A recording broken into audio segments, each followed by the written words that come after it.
અરે ઓછું નાક પણ અસલી નાક. MDH કાશ્મીરી લાલ મરચાની પાવડર. MDH.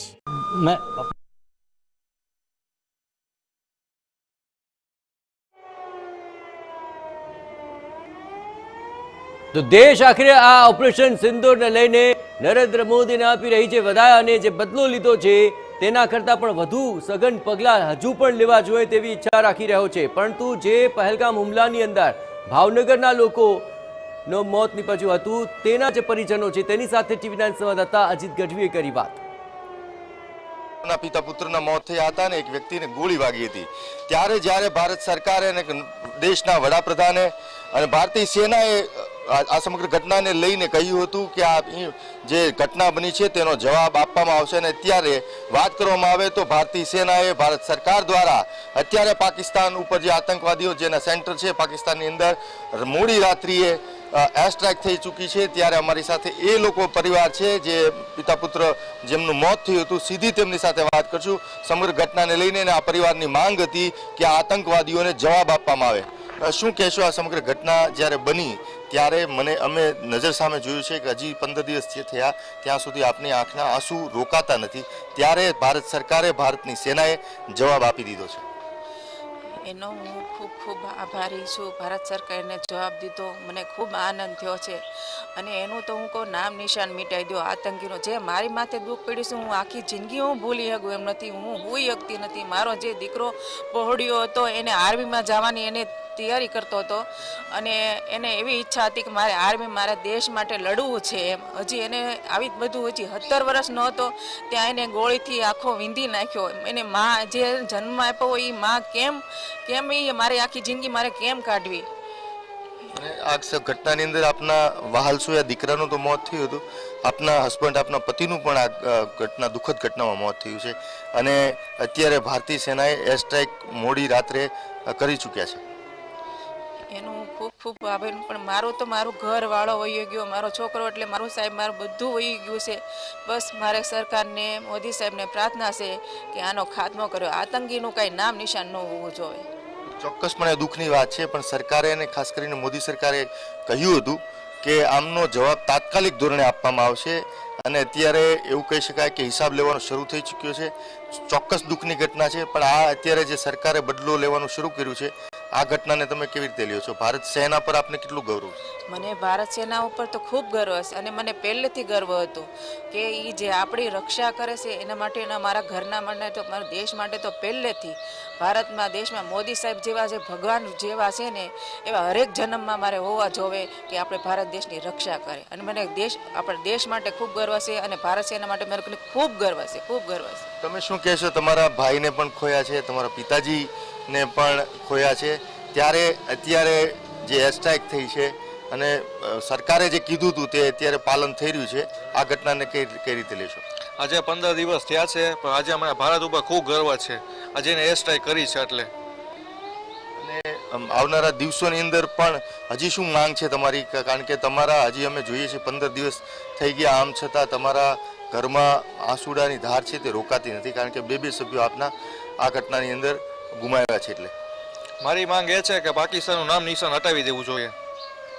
આ જે છે તે પરિવાર છે, આ ઘટનાની અંદર 2 લોકોના મોત થયા હતા, એ પરિવારના તમામ સભ્યો છે. 15 દિવસ થઈ ગયા હોવા છતાં આ ઘરના એક પણ પરિવારના એક સભ્યના આંસુડા એવું કહી શકાય કે રોકાતા નથી. પરંતુ આ સમગ્ર ઘટનાને લઈને દુઃખી છે.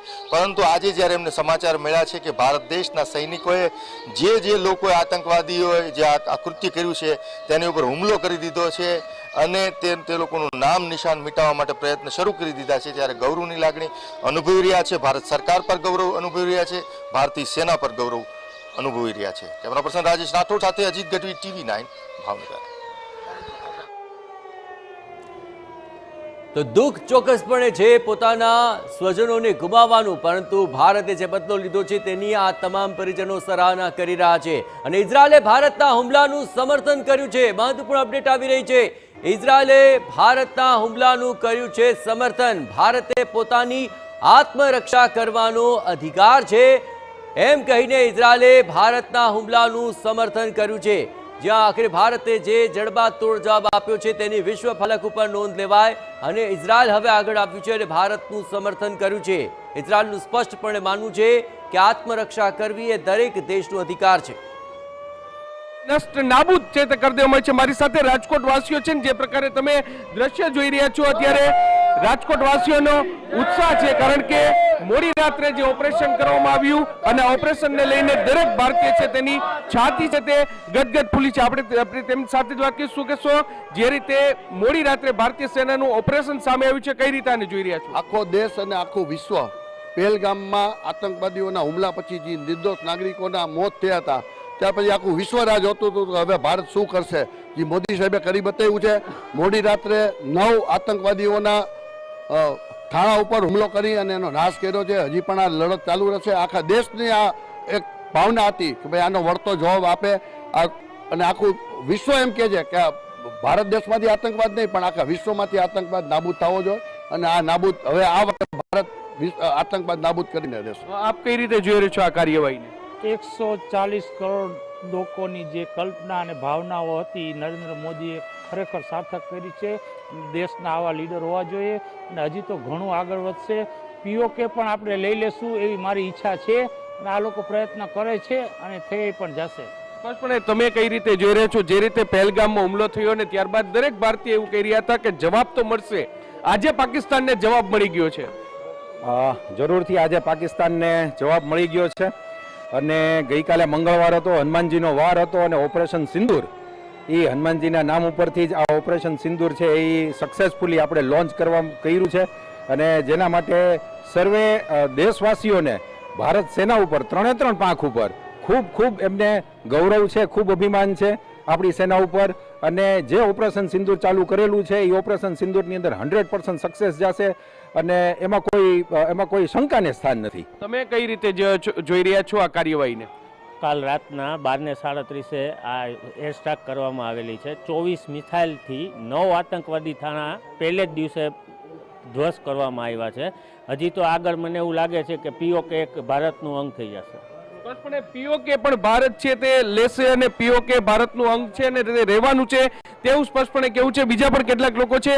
કાકા, કઈ રીતે જોઈ રહ્યા છો? જે રીતે આતંકી હુમલો થયો અને ત્યારે દેશવાસીઓ ગમમાં હતા, દુઃખમાં હતા અને હવે જ્યારે પાકિસ્તાનમાં અત્યારે ગમનો માહોલ છે તે છવાઈ ગયો છે અને જે આતંકીઓ છે તેને જડબાતોડ જવાબ મળ્યો છે. પહેલગામના આતંકીઓએ જે મુસાફરોને કીધું હતું કે મોદીને કહી દેજો, મોદીએ 56ની છાતી બતાવી દીધી છે અને હજી તો આ શરૂઆત છે અને હજી આગે દેખો ક્યાં હોતા હૈ. સ્પષ્ટપણે એટલે દરેક ભારતીય છે, દરેક રાજકોટવાસી છે તેને એક જ વિશ્વાસ છે કે આ તો એકમાત્ર શરૂઆત છે, પરંતુ આતંકવાદીઓને ન માત્ર ભારતમાંથી પરંતુ વિશ્વમાંથી તેને નેસ્ત નાબૂદ કરવાનું કામ છે તે અત્યારે જે ભારતની આર્મી છે તેમના દ્વારા કરવામાં આવ્યું છે ને આગામી દિવસોમાં હજુ પણ આતંકવાદ સામે કડક એક્શન છે તે જોવા મળી શકે છે. કેમેરા પર્સન ભાવેશ લશ્કરી સાથે મોહિત ભટ્ટ, TV9 રાજકોટ. તો લોકોની જે ઈચ્છા હતી તે પ્રમાણે ભારતે લીધો છે બદલો. જ્યાં ઓપરેશન સિંદૂર તહેત જે બદલો લેવાયો તેનાથી લોકો ખુશ છે અને હવે તો પીઓકે પણ ભારત લઈ લેશે તેવો તેમને વિશ્વાસ લાગી રહ્યો છે. પરંતુ જે હુમલો થયો હતો અને ત્યારબાદ 26 લોકોના મૃત્યુ થયા બાદ દેશભરમાં રોષ હતો અને સૌ કોઈ ઈચ્છી રહ્યા હતા કે આતંકવાદ વિરુદ્ધ, પાકિસ્તાન વિરુદ્ધ કાર્યવાહી થાય, કડક હાથે કાર્યવાહી થાય, જડબાતોડ જવાબ આપવામાં આવે અને આખરે એ જવાબ ઓપરેશન સિંદૂર રૂપે મળ્યો છે અને સાથે જ દેશભરની અંદર આ આખી કાર્યવાહીને વધાવી લેવામાં આવી છે અને દેશમાં જશ્નનો માહોલ. આખરે રાત MDH બિરયાની મસાલા, પારંપરિક બિરયાનીનો અસલી સ્વાદ. MDH